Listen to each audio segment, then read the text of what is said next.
On the news today, Learn to Leave Business School honors Afia TV boss. In Abuja, Shatima commends Nigerian immigrants for their contributions to global economy. And on the business news today, Amstel Motors celebrates 30th anniversary with launch of a new can in Enugu. On foreign scene, President Zelensky boosts funding for drone deployment. And on our special report segment, Ekelma says ban on shop attachments, indiscriminate loading bays stands. From Enugu, Nigeria to the worst of the world, good afternoon and welcome to Afia TV News Today, reaching you live from Enugu State, Nigeria. I am Marvelous Apwamaga. Details of headlines and more coming ahead.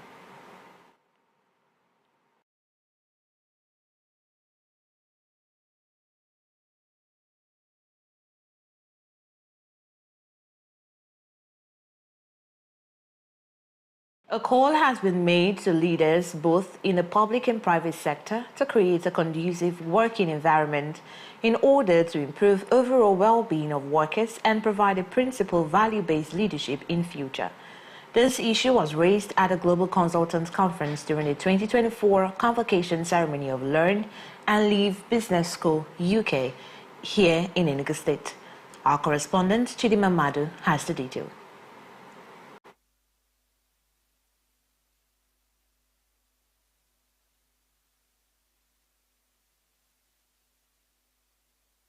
On the theme of the conference, Timeless Solutions, the guest lecturer and other speakers spoke on the competitive advantage Nigeria has in growing its economy globally, the dynamics and complexity in leadership, retooling of human resources, and rapid technological advancement and digital transformation. The private sector contributes 90% of Nigeria's GDP and employing about the same number. Government contributes less than 10% of GDP. Yet they consume 3/4 of our national income. In maintaining people should be servants. Except the next generation leaders become flexible, they won't be ahead of the pack. Except they become flexible and dynamic, they must develop a vision and strategy to anchor new approaches. And the name of the game is reculturing. It's no longer a local world, it's a global world. And the competitiveness is very high. So the global dynamics is changing, and you must come to terms with that, or else you will be obsolete. Panel discussion was held on how to tackle challenges within the private sector, creating work-life balance and retaining of great talents within the country against the Japa syndrome. We must first, like I said, create a good work environment. People are naturally selfish. Human beings are naturally selfish. And in your vision, if they can't see themselves in your vision, you're talking to yourself. But also it's good we know that the entire nation needs a serious reorientation, because I also still relate with some of them who have Japan in quotes. There is no nation where you pick money on the streets. Let's stay here and encourage people. That does not mean people should not go and come back. But let's stay here and solve our problem. The best part going out there, you don't thrive in an environment where everything is in order. You only become a second slave. Let's stay here and see how we can, create the needed solution. Like I said earlier on, life is lived by perspective. It's mostly in periods of adversity that you find progress. And sometimes, countries even simulate adversity in order to find progress. And I think that what we lack, from my perspective, is this absence of hope, especially for young people.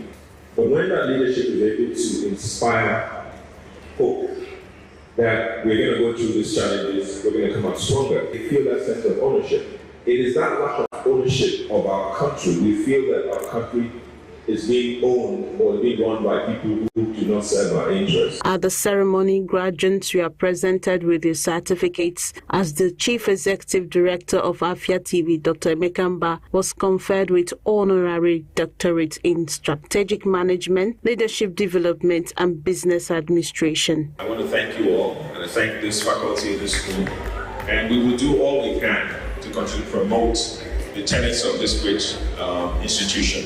Thank you so much, and thank you everyone. Chief Umba encouraged young startups not to relent in pursuing their vision. We are at a time where talk to young people, it's about, especially for very young people, there's plenty of opportunities these days. We have the gift of technology, the gift of the internet, and I say to young people every time I you also have the benefit of being young, so you can try new things. Do not be afraid to fail. Do not be afraid to try new things. If you fail, you're still young. You still have the age in front of you to learn, to develop. Until you're 35, inching on to 40, you still have an incredible opportunity to reinvent yourself multiple times. Bishop of Rock Family Church, Bishop Obiano Bogo, dedicated the school and graduates to God in Enugu. Chidimma Madu for Afia TV. Meanwhile, the Minister of Arts, Culture, Tourism and Creative Economy, Honorable Anatu Musawa, has assured the Enugu State Governor, Dr. Peter Mba, that her ministry would assist Enugu in promoting tourist destinations in the state. This was disclosed during her visit to the Enugu State Government House. Our correspondent, Chidimma Madu, now reports. As part of his efforts towards making Enugu State a tourist destination in Africa, His Excellency Dr. Peter Ndubisi Mba described Enugu as an art and also the capital of the East Central State. He said his administration is working towards unlocking the full potentials of the tourism and creative industry. I want to truly commend you for your creativity. We also have the highest number of waterfalls and caves. And we have the prominent one in our home where we hope to also build a canopy walkway, and then the Eva Valley where we plan to also essentially do a zip line and a number of other tourist attractions. And we're essentially also building structures that would inspire and incentivize tourism. As you will soon go to see the International Conference Center. This is state of the art. The idea is also to make Enugu State the conference capital of Africa, and then of course to see how we can, attract all the tourism activities to our state. We have the Milliken Hill. Okay, that is already being designed.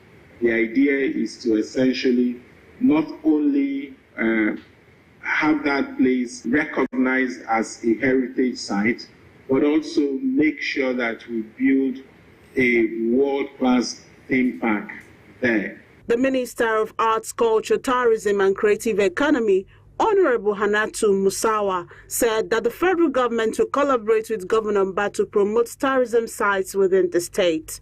I am glad to be here to celebrate with you what you have done, the great strides that you're making in the tourism sector. Lightening the Christmas lights is a great pleasure and an honor for me.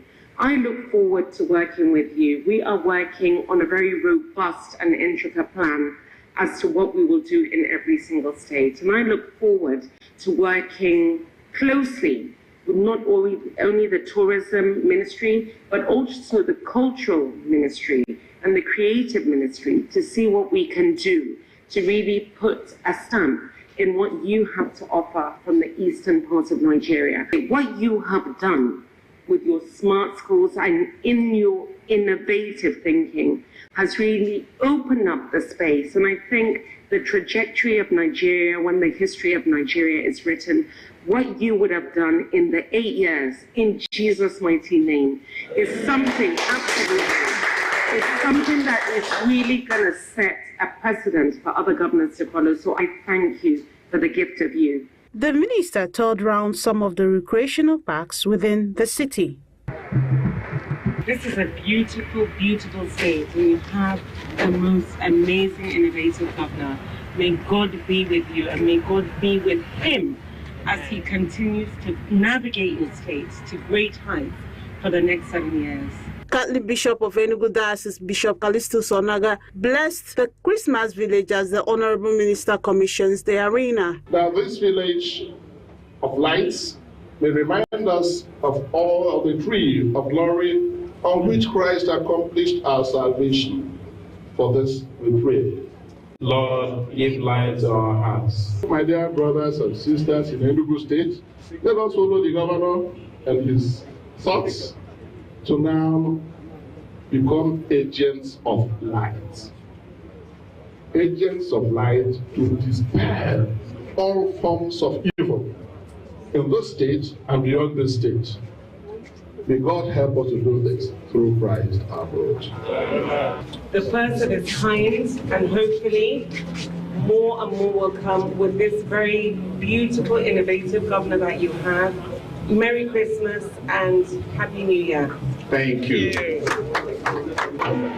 Commissioned by my humble self, the governor of Enugu State, on the 7th day of December 2024.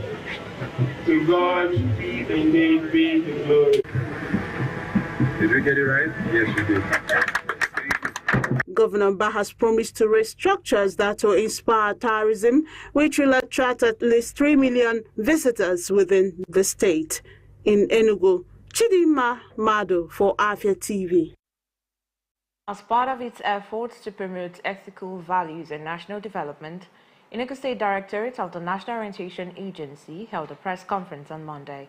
The event focused on raising awareness about key issues including the World HIV/AIDS campaign, security awareness, the fight against the get-rich-quick syndrome, human rights violations, and ongoing tax reforms.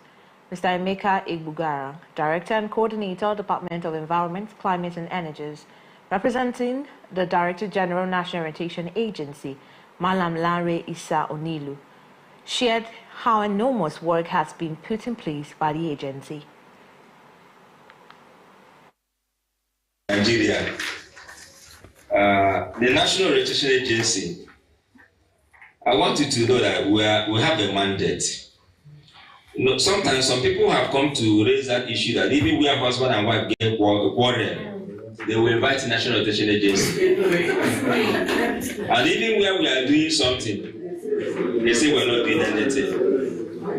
But we as public servants, we will not get annoyed. We will do our best. But unfortunately, you know, I must be frank with you.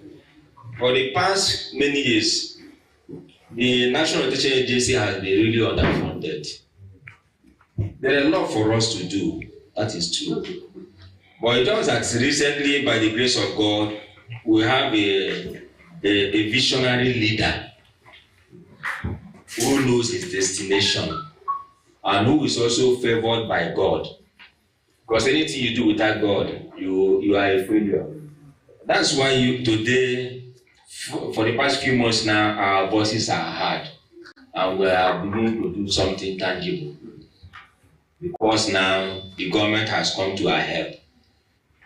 We'll get there. But you know also that a man's enemy is the people of his house. For the Southeasterners. It's unfortunate. Even those who have instituted that and instigated that, when you start killing yourself, destroying yourself, who are you doing? The economy in the Southeast is going down. If it has not gone down, we are supposed to educate ourselves, advance ourselves. That thing you are doing to hurt yourself, you are not done well.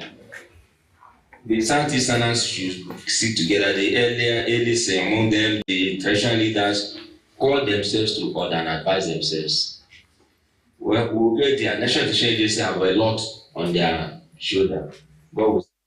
And featured questions from participants, among other things. Across the Southeast, the government has issued various bans aimed at improving the lives of its citizens. But how effective are these directives? Are they truly transforming lives, or are they just announced policies and not enforced?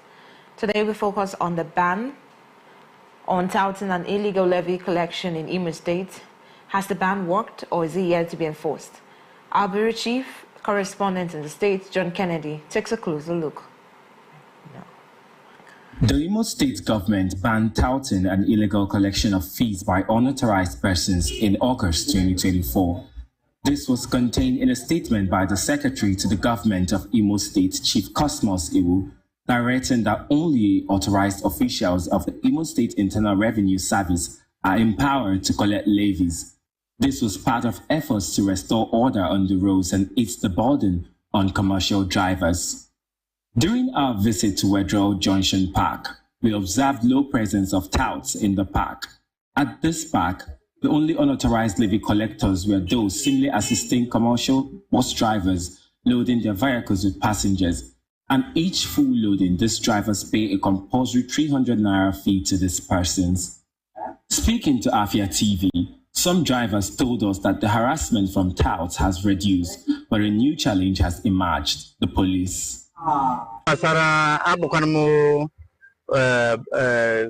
Imo City bus driver. Here basara ndị agboro. For now, anaghị enye anyị nsogbu. Basara ese n'ebe anyị paaki ha adịghị mma or something like that. But ndị anyị nwere problem n'ebe ha nọ bụ police.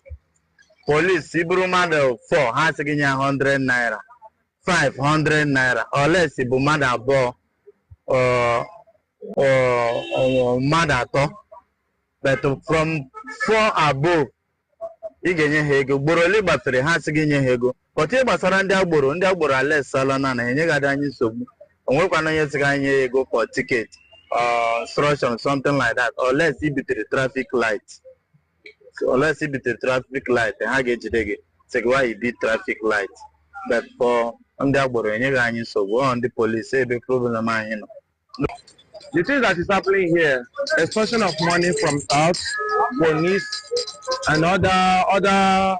The fact we have so many uniforms here, which some of them have not been recognized by government. Some of them are thieves. The thing truly and really affects our income. You relay the motor, or some people run akanelo, that's what they call it. A trip here, from park to convey you to Poli, complete trip is 3,002. Along the road, before you get to your destination, we have about 3 to 5 checkpoints, different policemen. And if you check it very well, all of them are coming from one station.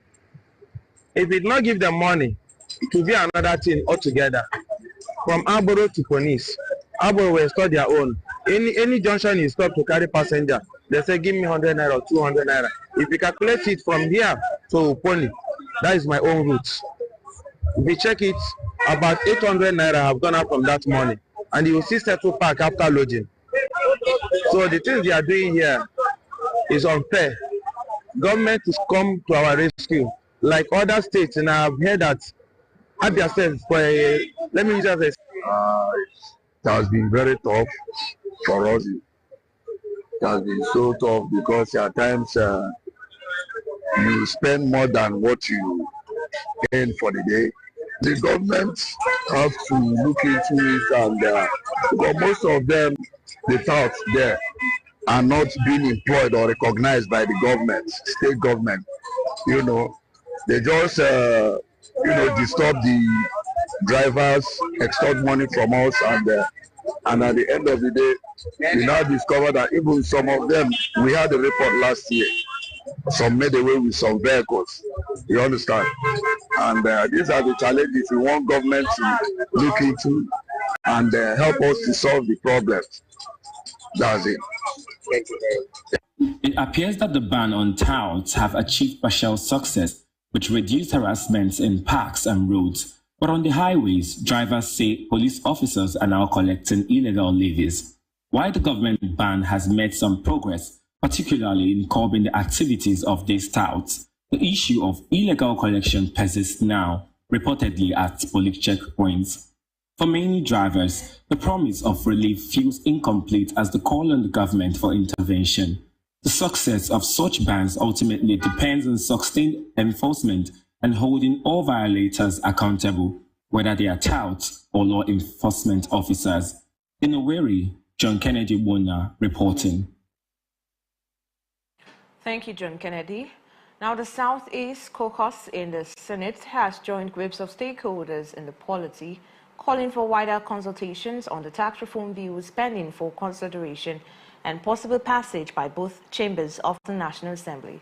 The leader of the caucus, Senator Enyinaya Abaribe, representing Abia South, made this known to newsmen after a closed-door meeting with senators from the entire 5 southeastern states held in his office. He said senators from the southeast are not against the bills but want wider consultations to be carried out on them before full consideration at both chambers.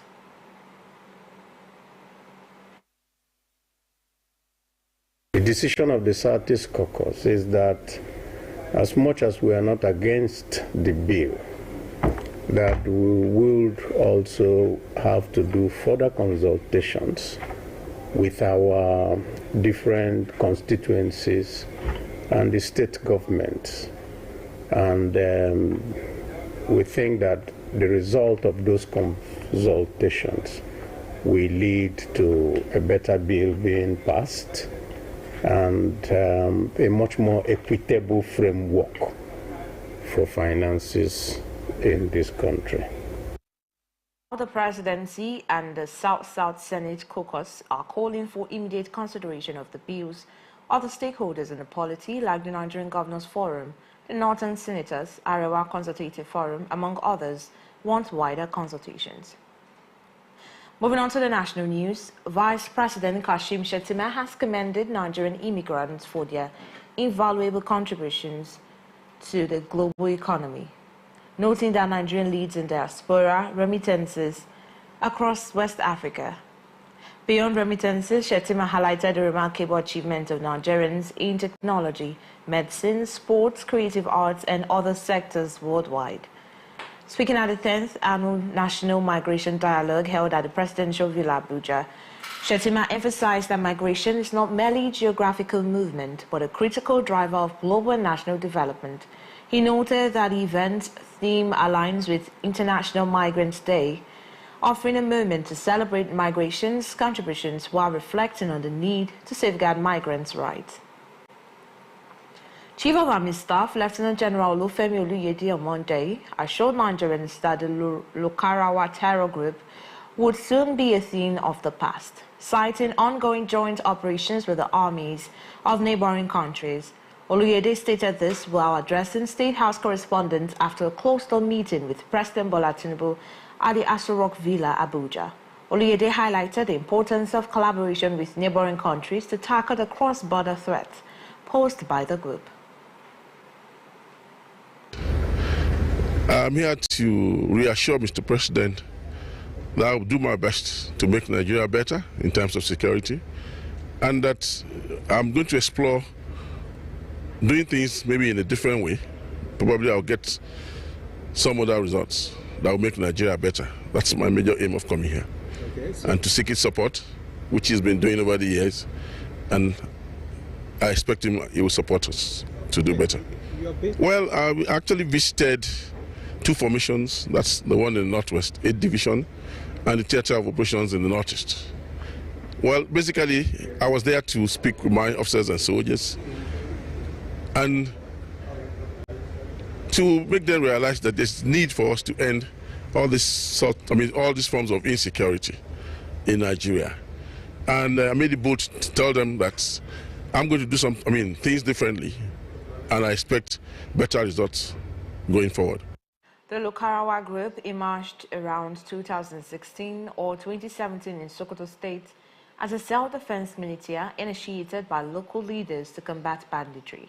However, it evolved into a radical faction, imposing strict religious laws and exerting control over local communities.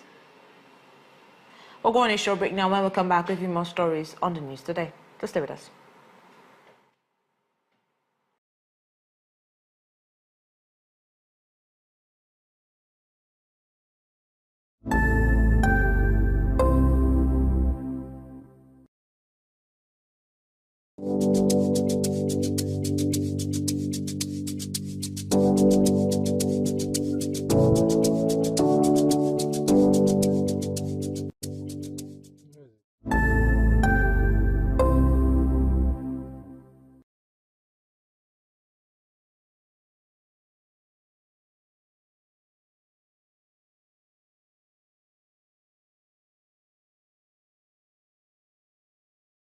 You're still watching News Today right here on Afia TV, and I am Marvelous Apwamaga. Still on the national scene, the National Assembly Service Commission has approved the appointment of Mr. Andrew Nwaba as a clerk of the Senate. The announcement was made by the Deputy Director of Information, Mr. Emmanuel Ayego, on behalf of the Executive Secretary of the Commission in a statement on Monday in Abuja. According to him, the Commission approved Nwaba's appointment, which will take effect on December 11. He said prior to this appointment, Nwaba served as the Secretary of the Directorate of Legislative Budget and Planning. Moving on to the business news, the Finance Committee Chairman of the Southeast Business and Investment Summit, Chief Lambert Okpara, has expressed readiness for the event scheduled to begin on December 11, 2024. He disclosed this in an exclusive interview with Afia TV Chief Correspondent Nathalie Uku. The interview followed an inspection of the venue, Amadio Event Center, by event organizers and Afia TV management on Monday. Let's take a look. The Southeast Business and Investment Summit is in town for its end-of-the-year event, and this event intends to make the Southeast the central point for business and, of course, investment as well, infrastructural development, economic development, and everything that we need to maintain our place as #1 in the nation. Joining us now to tell us about this event is Chief Lambert Okpara, the Chairman Finance Committee of SEBIS.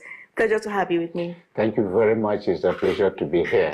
We start on the 11th, the opening ceremony, 12th and 13th. Okay. So 3 days. All right. Yes, of course, we are ready. All the plans we've, laid down, we are trying to put the finishing touches now. And that's why we have been here since the past few days. Afia Television, of course, our great partner, is already gearing towards making sure that Nigerians have a feel of what is going to happen at Amadio Event Center here in Enugu. I can tell you confidently that all the plans we laid down for the success of this summit is already on the speed lane now. Our resource persons have started arriving here ahead. We visited the Amadio Center shortly, about some few moments ago, just to see what is going on there. And they are working very, very hard to put finishing touches to make sure it gets the befitting status of a summit of this nature. And so all other arrangements, those who are going to be handling our digital aspect to make sure that Nigerians have also knowledge of what is going on, if they are not going to be there practically are in place.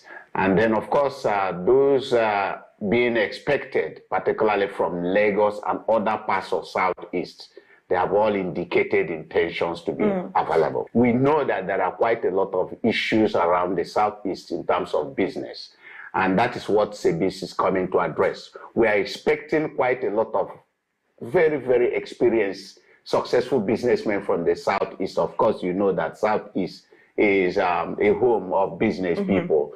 And they are going to come here to share their experiences with the upcoming people. The state of environment is what we are now trying to improve on. Catalyze the economic activities and make sure that people are now coming home from wherever they are in all parts of the world. Igbos are scattered all over the world doing business, and they are very intelligent, brilliant people. So we now want them to come at home here a little bit, put some things home here. That's what SEBIS is asking for. And it's going to be free registration, but you must have to be identified. But there are online registration going on. And there are people who are going to register at the venue free of charge. We're not going to charge anything for that. And it's one of the processes that are being put in place so that we can have as many people as possible from the Southeast, from the different units to participate, especially those in the business and those who are also eager to start investments in the Southeast. We need to encourage them. We need to tell them that, look, a course opposite role or a co-role, Yes. You can't be a big man somewhere else. I'm coming home here. Nothing. The Igbos are known for being the home of business. Yes. So we need to come home and see what we are doing here. Doing. The natural challenge we encounter in every aspect of our life as Nigerians. So Southeast is not quite different. Getting to meet the people one-on-one. I tell you, frankly speaking, that's one of the major challenges we had. We visited all the Southeast states. We visited Lagos, which you know is the hub of our Southeast businessmen. In Lagos alone, we visited 36 business associations. Oh, that's a I tell work. you, Alaba, Impressive. Ojo, what have you. And they were all happy. We are very, very prepared. And that's why you see us here. We've been here for the past 3-4 days. You know, and then quite a lot of the local organizing committee have done so much work here, led by Ochiara Oranusi. It's been doing great work. And we're happy with what have been in place here. And so we are fully prepared for it. Yes, the venue is ready. All the various segments of the program is in place, and we have made sure that nothing is left, unattended. We're going to have a segment, a breakout, where we'll have workshops, and then discussion time for people who might have interest groups, the youths, the women. Because we want to make sure that everybody is involved. And everybody is carried along. You should be there. We're all going to be there. Afia TV is going to be there. Thank you for bringing this home to us, beyond Enugu and to the rest of the Southeast, and for choosing Enugu as a host state. That is impressive. Yeah, and of course, that was Chief Lambert Opara, the Chairman, Finance Committee Service. Thank you once more. Thank you very much. Meanwhile, Amstel Malta, Nigeria's premium malt drink, introduced its new sleek can to retailers and distributors during a trade unveil event held in Enugu over the weekend. This milestone celebrates Amstel Malta's 30 years of excellence, innovation, and its commitment to setting new standards and evolving with its cherished customers. The new can, taller and more stylish, reflects Amstel Malta's commitment to evolving with modern consumer preferences while maintaining its renowned premium quality. Though the exterior has been refreshed, the drink remains the same, delivering the perfect balance of nourishment and premium refreshment. Amstel Malta has become synonymous with, alongside, essential vitamins and minerals. Speaking at the trade event, Chinwe Ude, Zonal Business Manager is Zone Nigerian Breweries PLC, expressed her excitement. I am very excited to be here today. It's a 30 years journey for Amstel Malta in Nigeria. 30 years of excitement, of refreshment, of taking the consumers to be the best that they can be. Today, Amstel Malta is 30 years and is presenting with a brand new, sleek and beautiful look. It is just the beginning of another era of excitement for drinkers of Amstel Malta. The journey is just refreshed today. Cheers to 30 years of exciting consumers in Nigeria. Amstel is that very innovative brand that listens to consumers, understand their needs, and always evolving to meet the needs of consumers, especially our young consumers. Kennedy Eke, Regional Business Manager, Zone Nigerian Breweries PLC, also spoke on the essence of the event. Good evening, everybody. Thank you for being part of this great event. We present to you one of the great brands from the House of Nigerian Breweries, which is Amstel. As you all know, Amstel is the #1 malt brand in Enugu, okay? And what we do is to continue to refresh the brand, making it premium, which it is. What we are doing today, Amstel is 30 years, and we felt it's necessary to give it a new look. And that new look is what we've come to present. Eloho Olumide, our Portfolio Manager, Dark Malt, Nigerian Burials PLC was also on hand to have voice at the unveiling. Enugu, no. Good evening, everybody. Thank you very much for coming out here. We really appreciate you all. We are, like my brother here said, we are celebrating a prestigious brand, a brand that has stood the test of time, over 30 years in Nigeria. We are not just celebrating that the fact that the brand has done 30 years of giving you great quality taste and bringing you premium experiences over the past 30 years. This brand has also stood for something different, unique. It's the only low sugar malt drink in the country. It's also the only premium malt drink in the country, but also the #1 premium malt drink in Enugu, like my brother has said. And as the brand always does, setting new standards every 10 years, we have come with a new look that is really the Odogu look for malt, really embodying what this brand stands for. And that is what you have with a new Amstel Malta sleek can. And you are the first people to who were treated to an inspiring journey through the brand's rich history and aspirations for the future. The event highlighted Amstel Malta's dedication to setting the standard for premium malt drinks in Nigeria. As the brand celebrates 30 years of trust and excellence, the sleek new can is a step forward, embodying the timeless appeal that has endeared Amstel Malta to consumers nationwide. On the foreign scene, the UN refugee chief has called for patience as millions of Syrian refugees displaced by the 13-year civil war weigh a possible return to the country after the toppling of President Bashar al-Assad. United Nations High Commissioner for Refugees, Filippo Grandi, in a statement sent to journalists, noted that there is a remarkable opportunity for Syria to move toward peace and for its people to begin returning home. He called for patience and vigilance as refugees weigh their options, but with the situation still uncertain, millions of refugees are carefully assessing how safe it is to do so. Some are eager, while others are hesitant. We'll go on a short break now. When we come back, we'll delve right into our discussion for today. So stay with us.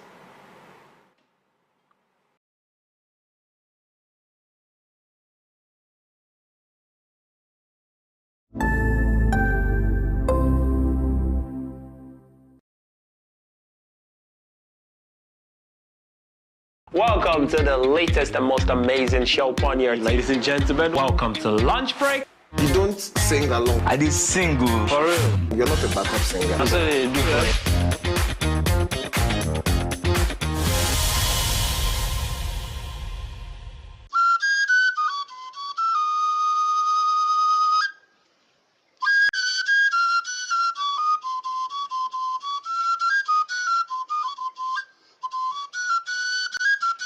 You've often wondered, what does it mean to be Igbo in today's Nigeria? You know, what's the intersections? What are the conversations we're having about our Igbo spirituality, culture?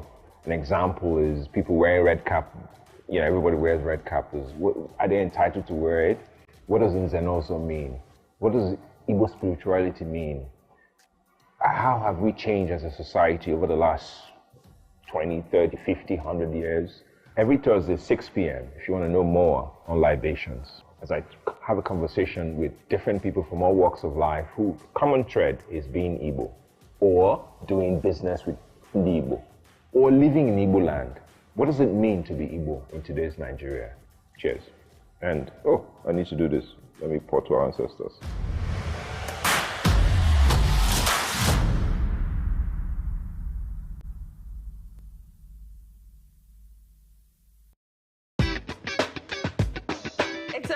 Week and another opportunity for us to gist and me to tell you, bring all the spice, all the things that are hot, trending and exclusive on social media. Sometimes I know there's constructive criticism. I know that you know how to quote it. So for the people that don't understand, I want to be like, oh, why are you doing this? Please, I'm not a cross-dresser. I'm only doing this because of the money on Facebook. There are some people you need to just tell the truth brutally. Let it hurt them. Give it hot. Afia TV official, exclusive every weekday on Afia TV.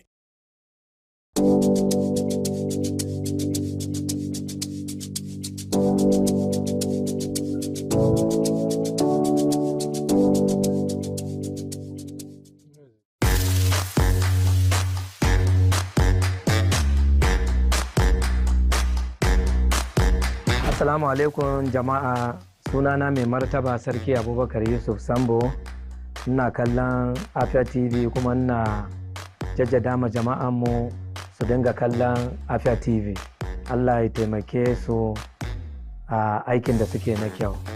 Inda ba yake ne mu no afambo His Royal Highness sarki Abubakar Yusuf Sambo an ma watch Afia TV na kwado kwandibu inda ba ni ne ka hana watch Afia TV. Afia TV na mo ofima dalono.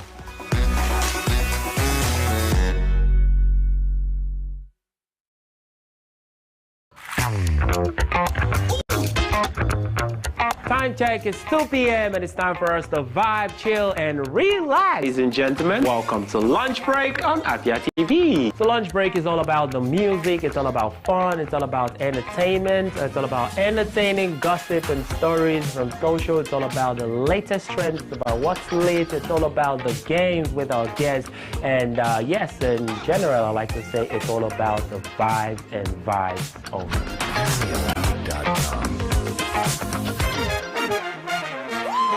Welcome to Afia TV, your go-to channel for excellent news and incredible shows that keeps you IEI, that is, informed, entertained, and inspired. Need a break? Ladies and germs, welcome to Lunch Break on Afia TV. Join Choco to vibe and chill on Lunch Break at 2 p.m. for the latest trends in music and entertainment. Not like I have big money. Dive into the world of innovation and creativity with Rochelle on Onka. It means art in English. Where creative minds and groundbreaking ideas come to life. Tune in every weekday at 8 p.m. Do not miss Afia TV Official, your perfect dose of laughter, where they discuss what is currently trending on social media every day at 5:30 p.m. on Afia TV. But in this economy, the savings will save you, man. And that's not all. Stay tuned for more exciting shows on Afia TV. Catch us on DSTV channel 254 and GoTV channel 17.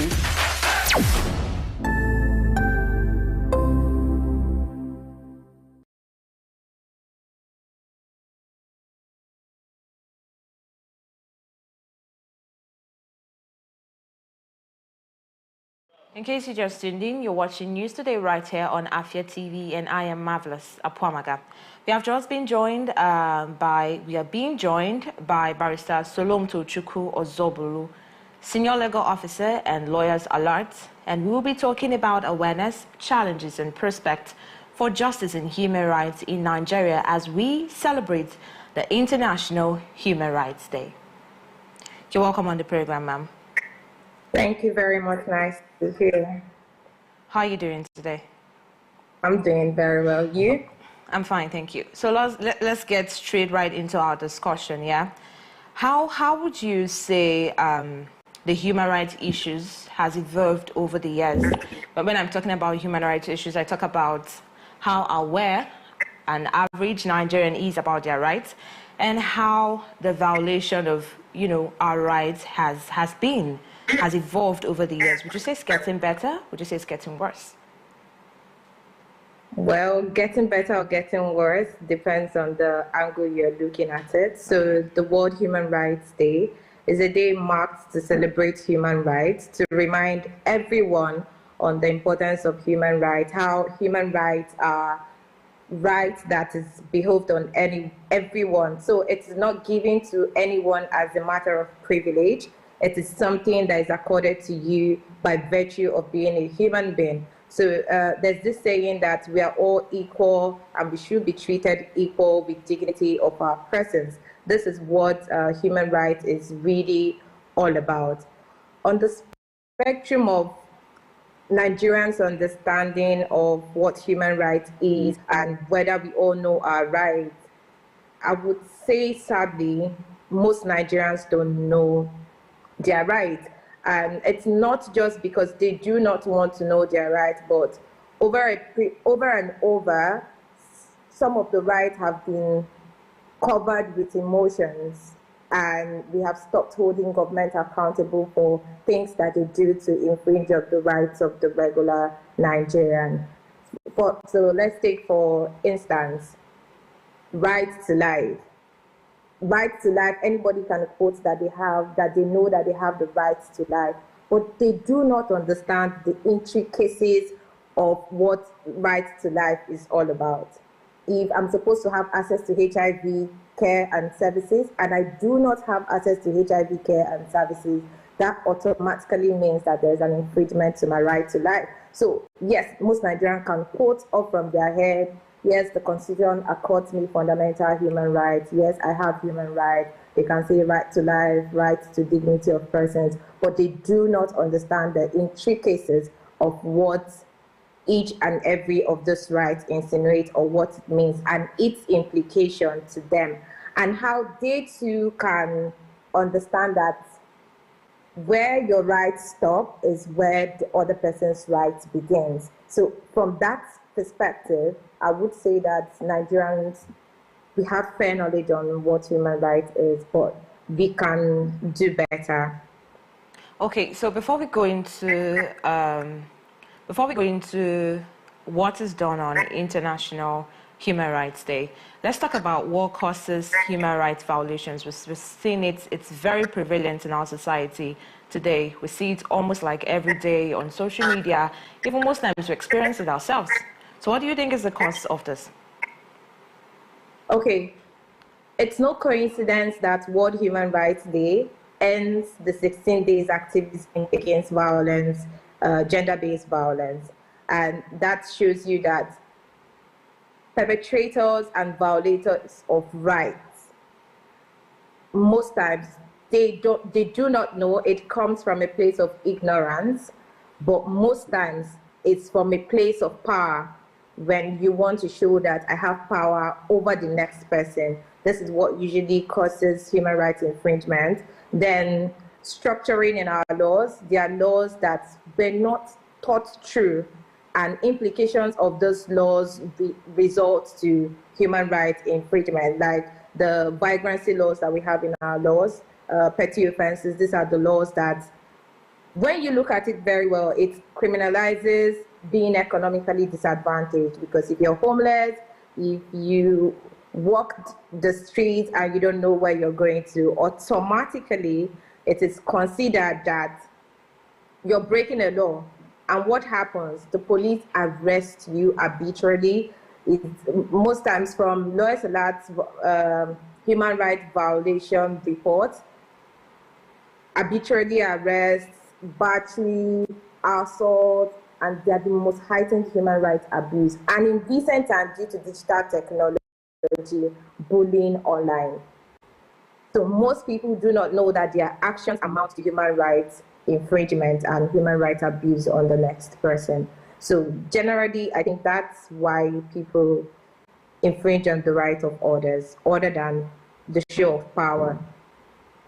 All right, thank you for clarifying that. Now, what was done on International Human Rights Day? How is it celebrated? So it's different thing for different people, but on World Human Rights Day is a day marked to sensitize and consciously remind everyone that human rights are inalienable, human rights are universal. You cannot pick one right and leave the other. So this is what is done on World Human Rights Day. So for different persons, they use different mediums to send out this message. For those who are inclined to art, they can use art to send the message, signifying say no to violence, say no to HGBV, say no to shrinking of the civic space, and say no to battery, say no to assault, say no to bullying. For most, they take a walk, and this walk is to remind everyone of the importance of human rights, of the fact that human rights is something that applies to and should apply to our day-to-day living, and not just when our rights is infringed upon. we should equally consider human rights in every sector, be it the finance sector, I've talked about the finance sector, the private sector, or the non-governmental organization sector. Everybody should be human rights compliant, and everybody should focus on human rights when carrying out activities, their daily lives, and everything. Okay, so human rights is not something we're hearing for the first time. It's something we even taught while growing up in school, then in primary school, secondary schools, and all of that. But now we're still talking about it because there are still some people who are not aware of their rights. So what should be done to make citizens more aware and also reduce infringement of human rights? Just as we round off our discussion.